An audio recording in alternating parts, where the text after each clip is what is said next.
The Army has always been in the Indo-Pacific. What you really want to do in the Indo-Pacific is you want to provide options to the combatant commander.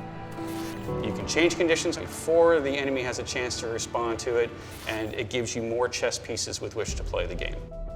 So when you look at Army operations in the Indo-Pacific, I think it's good to look back historically. There were 22 divisions that were fighting in the Pacific in World War II. A lot of folks tend to discount the Army's role in the Pacific.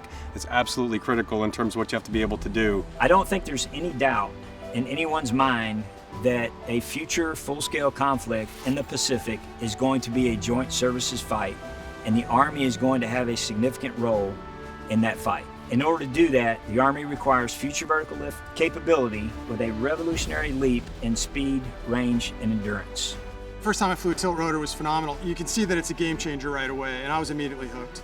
V-280 is the obvious choice for the future long-range assault aircraft of the United States Army. We put the long-range and long-range assault aircraft with this technology. There is no other technology in this space that can provide this kind of speed and this kind of range, coupled with the agility, both at high speeds and at low speeds.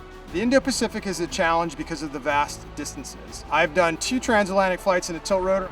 Long distances over water make people nervous. Tilt rotors make that so much easier.